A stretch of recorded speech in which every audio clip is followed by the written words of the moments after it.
Et sans surprise, la Fed qui a passé son tour hier soir pour la deuxième fois d'affilée. La Banque centrale américaine qui a donc laissé ses taux directeurs inchangés. Bonjour Philippe.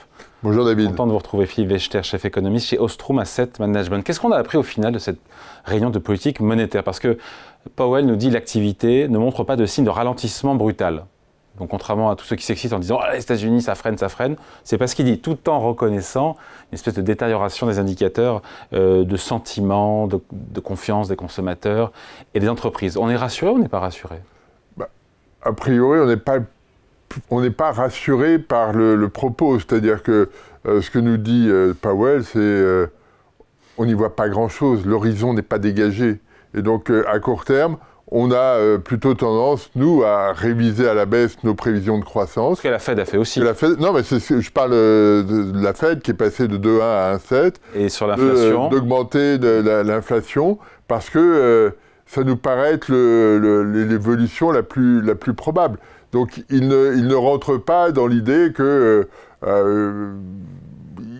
tout va bien, etc. Donc on a c'est contradictoire. Une inquiétude quand même dans son propos. Parce que c'est contradictoire. Il dit qu'il n'y a pas de signe de ralentissement brutal et en même temps, il révise à la baisse la croissance et il met plus d'inflation. Parce qu'on n'a pas encore de données en dur qui soient franchement détériorées.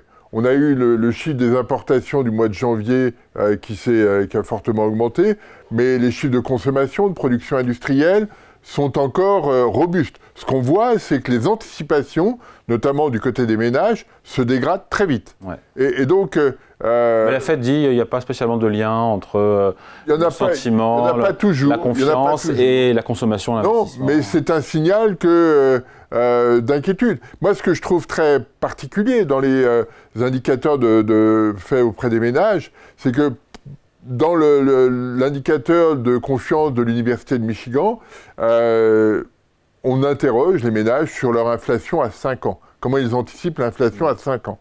Pendant l'épisode inflationniste 2021, 22, 23, cet indicateur ne bouge pas. C'est-à-dire que les ménages se disent, à terme, c'est juste une c'est maintenant qu'il bouge. Et maintenant, ça bouge très fortement. Ouais. Et donc, il y a un comportement qui change et c'est ce phénomène-là qui interroge aujourd'hui. Est-ce qu'on y voit ou pas plus clair après cette conférence de presse et cette réunion d'hier de Jérôme Powell et de la Fed? Non, parce que l'imprévisibilité de la Maison-Blanche reste la même. Ouais.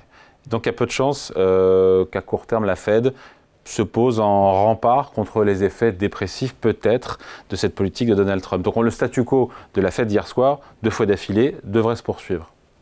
Il y a dans les prévisions, dans les projections, 2 baisses de taux qui sont prévues encore cette année. Septembre-décembre. Plus tard. Ça, c'est les projections, ce qu'on appelle les dot plots, les estimations, les projections anonymisées des gouverneurs de la Fed qui disent en gros 2 baisses de taux septembre-décembre. Voilà.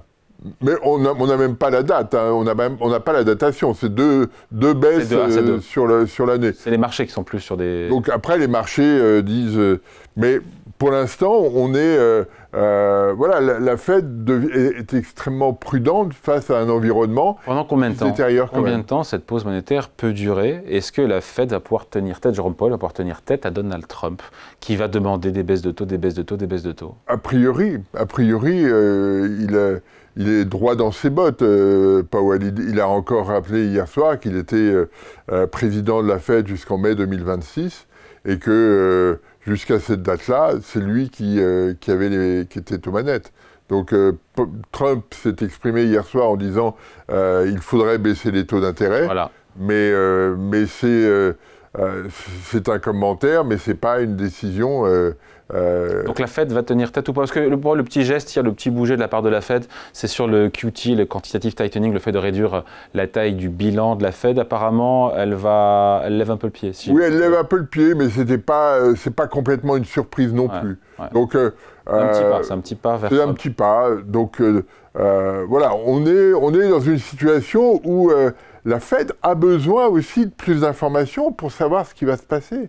C'est-à-dire qu'elle est comme tout le monde, elle observe, elle regarde ce qui se passe à la Maison-Blanche, elle regarde les données macroéconomiques, et pour l'instant, eh bien, elle reste attentiste parce que... Mais à l'usure, est-ce que... elle ne voit pas comment les choses vont bouger. À l'usure, est-ce que Trump va avoir gain de cause et poussera la Fed à baisser ses taux plus tard dans l'année, plus que les 2 qui sont prévus? Pas sûr. Pas sûr. Pas sûr.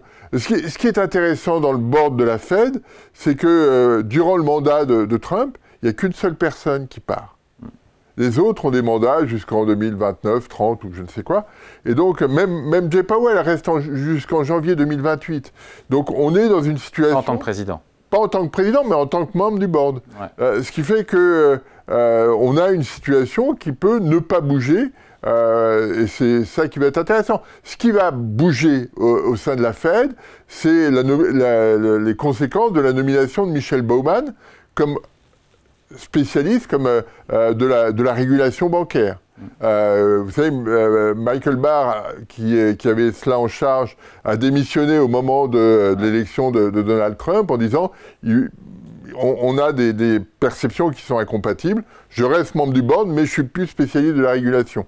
Et Michelle Bowman a été nommée lundi dernier. Elle est plutôt favorable aux questions de dérégulation, etc. Et c'est par ce biais-là qu'il faut voir aujourd'hui l'action que va avoir la Fed, parce qu'elle peut, mettre en place toute une série de déréglementations qui vont avoir une incidence macroéconomique. Bon, l'impact en tout cas, et on se quitte là-dessus, Philippe, l'impact sur les bourses américaines de cette non-décision, de cette pause monétaire de la Fed a été plutôt bien accepté. Oui, parce que ça veut dire aussi que la Fed n'est pas complètement pieds et mains liés par la Maison-Blanche. Allez, merci beaucoup. Explication signée Philippe Wechter, chef économiste chez Ostrom Asset Management. Merci Philippe. Merci David.